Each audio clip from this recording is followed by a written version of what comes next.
तो पुणे के पास में एक गांव है पुरंदरपुर, वहां पर एक ब्राह्मण रहते थे। स्वरूप ब्राह्मणों का था पर स्वभाव वैश्यों का।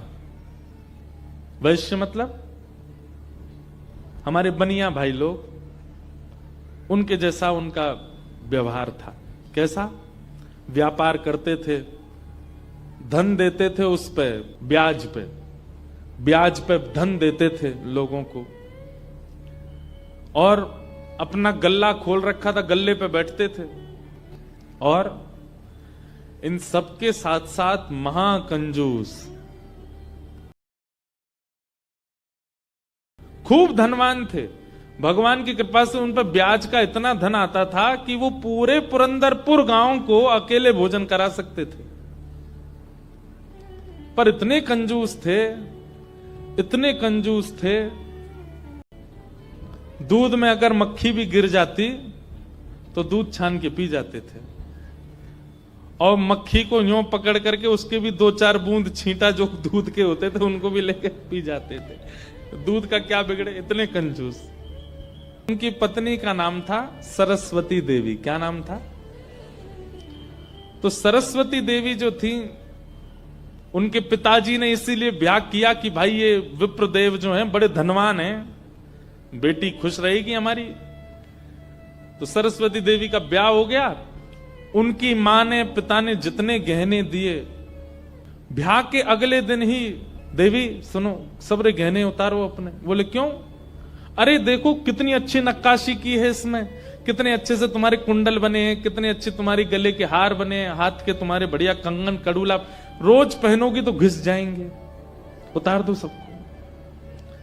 पत्नी ने भारी भारी सामान सब उतार दिए, और गले का एक मंगलसूत्र रहने दिया, हाथ के कंगन रहने दिए, पैरों की पाजेब और पायल रहने दी। अपने ब्राह्मण देवता जो थे, इनको वो भी अच्छे नहीं लगते थे। रोज अपनी पत्नी को, तो क्यों इनको पहन के घूमती, उनको दे दो, अंदर तिजोरी में रख दूं मैं। पत्नी कहती है तो सौभाग्य है, ये तो पहनने दिया कीजिए। महाराज कहते कहते 6 महीना हो गए, रोज टोकते। अब तो ये स्थिति में आ गए कि पत्नी के हाथ का भोजन नहीं करते थे। वो रोटी बनाती, बोले मुझे नहीं पाना, और अपनी दुकान पर जाके वो दुकान के बालक से कहते अपने घर से बनवा ला। रात में बोली आप कैसे मानेंगे? बोले ये उतार दो जितने पहन रखे हैं। उसने कान के कुंडल भी उतार दिए, हाथ के कड़ूला भी उतार दिए, पाजेब भी उतार दी, गले का मंगलसूत्र भी उतार दिया। सब बिल्कुल कोरी हो गई बेचारी, केवल नाक की एक नथ रहने दी उसने। बोले एक तो रहने दीजिए, कम से कम इससे पता तो चले कि मैं सौभाग्यवती हूं। तो कभी कभी ठाकुर जी पूरे संसारियों पे भी ठाकुर जी रीझ जाते हैं। ठाकुर जी बोले भाई ये ब्राह्मण देवता बहुत अच्छा लग रहा हमको। बोले इतना कंजूस तो हमने कभी नहीं देखा, बहुत भयंकर कंजूस है। ठाकुर जी का मन आ गया उस पर। अच्छा, जो पत्नी थी ना सरस्वती देवी, वो बड़ी भक्ता थी। वो तो नाम जप भी करती थी, वो दर्शन करने के लिए भी जाती थी, लेकिन ये नहीं जाते थे उसके साथ। वो अपने माता पिता के मायके जब जाती थी, मायके वाले लेके जाते थे उसको दर्शन कराने। ये तो कभी नहीं लेके जाते थे, तो कंजूस थे। खर्चा होगा, कभी खर्चा ना हो मेरा। सोचो कितनी ऊंचे लेवल के कंजूस। तभी ठाकुर जी का मन आ गया इस पे, तो इसको देखूं मैं एक बार। और हमारे श्री पंडरीनाथ भगवान, श्री विठल भगवान, एक दीनहीन से ब्राह्मण का रूप धारण किया, फटी सी धोती पहनी और पुराना काला सा जनेऊ धारण किया, और महाराज ऐसे तिलक सा लगा करके बिल्कुल दीनहीन, झुर्रियां पड़ रही मुखमंडल पर, और ऐसे हाथ जोड़ते भय इनके दुकान पर पहुंच गए। रूप रंग देख करके ही पहले तो ब्राह्मण देवता समझ गए, बोले अरे ये और आ गया, ये कुछ देना वेना तो है नहीं, मांगेगा। कहो तन पे नहीं लगता, चल दिए कलकत्ता, क्या करने आए हो? ठाकुर जी बोले बहुत गरीब ब्राह्मण हूं मैं, मेरी बेटी का ब्याह होने वाला है, अपनी पुत्री का ब्याह करना है मुझे, और मुझे ब्याह के लिए थोड़ी व्यवस्था चाहिए धन की। आप तो बहुत बड़े धनवान सेठ हैं, कृपा कर दीजिए ना, कुछ दे दीजिए मुझको, मैं अपनी बेटी का ब्याह कर दूंगा। और थोड़ा ठीक हो जाएगा। या तो धन दे दीजिए, नहीं तो कुछ सामान दे दीजिए, सामग्री दे दीजिए, मैं उसी से कुछ ना कुछ तो व्यवस्था करूं। ये देखो मेरी धोती यहां से उधरी हुई है, मेरा कुर्ता यहां से फटा हुआ, कैसे तुमको दूं? मैं खुद नहीं अपने नए खरीद पा रहा, तुमको कहां से दूं भाई? ये सब तो केवल बाहर का दिखावा है, मेरे पर कोई पैसा वैसा कुछ नहीं है। दूसरों का धन ले रखा है मैंने, भैया चलते बनो, कहीं और जाओ, किसी और से मांगो, भगवान करे तुम्हारी बेटी का ब्याह बहुत अच्छा हो। बोले मुझे या तो धन दीजिए, नहीं तो मैं यहीं बैठा रहूंगा।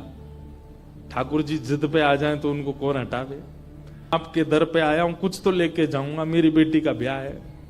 अंत में हार करके ब्राह्मण बोला, देखो मैं ऐसे नहीं देता हूं, कुछ लाओ, मेरे पास गिरवी रखो, पैसा ले जाओ, और जब पैसा हो जाए तो पैसा देके अपना सामान ले जाना, तुम पे है कुछ देने के लिए?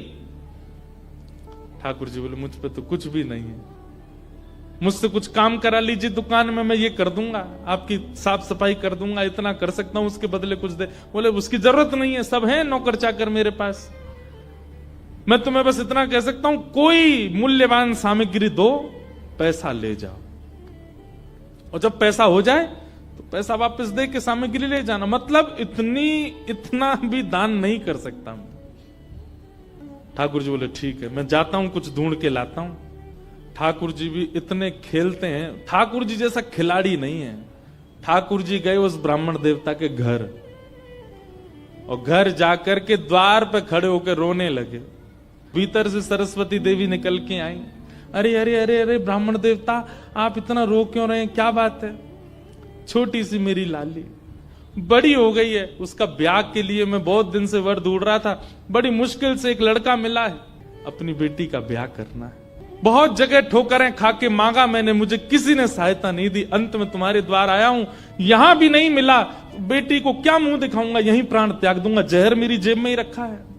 सरस्वती देवी तो बेचारी बड़ी भावुक, भक्त का इस स्वभाव है कि वो दूसरे की पीड़ा देख ही नहीं पाएगा, तब समझो वो भक्त है। सरस्वती देवी तो रोने लगी, आंखें लाल पड़ गई। बोले भगवान, मेरा मन अगर मुझ में सामर्थ्य होती, मैं पूरा घर आपको दे देती, पर मैं क्या करूं? मेरे पतिदेव इतना प्रतिबंध लगा के रखते हैं कि मैं स्वयं ऐसे रहती हूं, मैं आपको क्या दूं? ठाकुर जी तो इतने पछाड़ खा के गिर पड़े, अरे हाय राम, अब तो मैं जहर खाना ही पड़ेगा, निकालू कहां है? सरस्वती देवी रुकी रुकी रुकी, ऐसा मत कीजिए भगवान, चरण पकड़ूं आपके, मेरे पास एक ही वस्तु है। और तुरंत अपनी नाक की जो कील थी वो निकाली, और निकाल करके बोले ये ले जाइए, इससे थोड़ा बहुत धन आपको मिल जाएगा, स्वर्ण की है, आप अपनी बेटी का ब्याह तो नहीं कर पाएंगे पर कुछ व्यवस्था तो हो जाएगी आपकी। ठाकुर जी तुरंत, जहर भी पता नहीं कहीं गिर गया था, बढ़िया तुमने दे दिया, अब मैं कुछ कर लूंगा व्यवस्था। ठाकुर जी वो कील उसकी नाक की ले ली और सीधे गए उस ब्राह्मण की दुकान पर। देखो कितने उद्यमी हैं ठाकुर जी, और उसके दुकान पर जाके सीधा ले ले, और इसके बदले अब ला पैसा दे मुझको, तू कह रहा था ना कुछ सामान दो, उसके बदले पैसा मिलेगा, ये ले सोने की कील नाक की, धर ले अपने पास, ला पैसा दे। ब्राह्मण देवता ने जैसी कील देखी, ये आपको कहां से मिली? बोले उससे तुझको क्या, तू तो पैसा दे। मुझे कहां से मिली इससे तेरे को मतलब नहीं होना है, तू पैसा दे मेरे को, मेरी बेटी का ब्याह है, और अब मैं तेरे से भीख नहीं मांग रहा हूं, चीज रख के गिरवी तब ले रहा हूं, ला दे। मिली कहां से? बोले तू मत सोच, मुझे पैसा दे। कील उसने तिजोरी में अंदर रखी, और उसका जो धन होता था वो धन ठाकुर जी को दिया, ठाकुर जी ने जेब में धरी, निकल गए वहां से। ब्राह्मण ने अपनी भुजा ऊपर करी, बोले इसको बताता हूं, ये बहुत दानवीर बनती है अपने मन में, मैंने इसको बोला था एक कील पहने, वो तो बहुत अच्छी कृपा मुझ पर ठाकुर जी की, जो मैंने इसके सारे गहने उतरवा दिए, नहीं तो सब दान कर देती, एक कील छोड़ी वो भी दान कर दी किसी को। अब यहां वो ब्राह्मण जा ही रहा था अपने घर, उससे पहले दुकान का जो मुनीम था वो बेचारा सरस्वती देवी को बहुत मानता था, कभी कभी सहायता कर देती होंगी उसकी। वो सेठ जी से, इनसे ब्राह्मण देवता से पहले ही दौड़ के गया और जाके बोला, मैया आज बचो आप। बोले क्यों, आपने कोई कील दी थी किसी को? बोले हाँ दी तो थी, एक ब्राह्मण के ब्याह के लिए दे दी थी। क्या हो गया? उसने जाके वो आपके पतिदेव को ही दिया और बदले में ले गया पैसा। सरस्वती देवी, हाय नाथ अब नहीं बचूंगी, वो तो बहुत डांटेंगे। बोले वो आ रहे हैं, दुकान बंद कर दी उन्होंने, वो सीधे धोती चढ़ाए ऊपर चले आ रहे हैं सीधे, आप बचो। हे पांडुरंगा, हे विठलनाथ, हे मेरे प्राणनाथ, मेरी रक्षा करो। ये कैसा नियम आपने, मेरे आज जीवन में पहली बार तो कुछ दान किया, वो भी एक ब्राह्मण बेचारा अपनी हत्या करने पर तुला था तो मैंने किया। ये कैसा आपने खेल किया ठाकुर जी, कैसे भी मेरे पति को रोको। लेकिन इतनी डरती थी अपने पति से, इतनी व्याकुल हो गई, तुरंत विष ले लिया। वो बोली कि मैं उनका क्रोध नहीं सह पाऊंगी, उनकी मार पिटाई डांट नहीं सह सकती, उससे अच्छा तो मैं प्राण त्याग दूं अपने।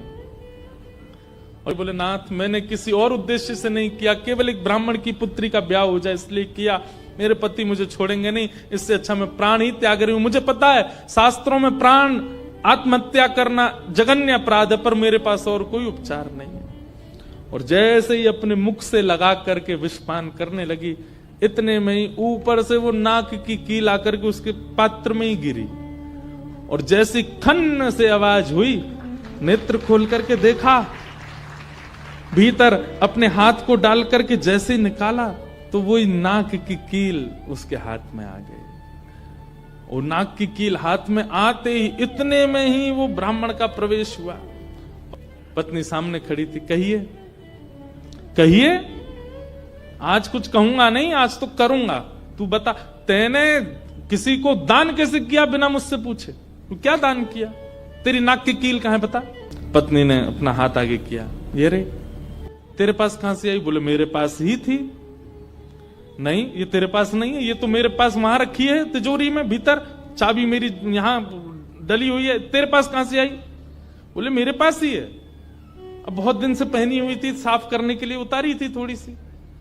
ऐसा हो ही नहीं सकता है, मैंने इसके बदले मूल्य दिया है एक ब्राह्मण को, और ये मेरी तिजोरी में रखी है, चाबी मेरे पास है। तो रुक, अभी रुक, मैं अभी जाता हूं। और कील अपने संगी लेके गया, गए जाकर के दुकान खोली, तिजोरी जैसी खोल करके देखा उसमें वो कील थी नहीं, वो हाथ में थी। ब्राह्मण बोला ये कोई स्वप्न नहीं है, ये कोई अचंबा नहीं है, ये कुछ और है। नेत्र सजल हो गए, दौड़ करके घर आया, बोले मुझे सच बताओ क्या हुआ। पत्नी बोली सच बताऊं। बोले हाँ, मैंने ही ब्राह्मण को दी थी। हाँ वो ब्राह्मण वृद्ध सा, उसके कुर्ते फटे थे, उसकी धोती उधरी सी थी। बोले हाँ उसी को दी थी, वो मुझे दे के गया था और मैंने ये तिजोरी में रखी, तो फिर तेरे पास आई कैसे।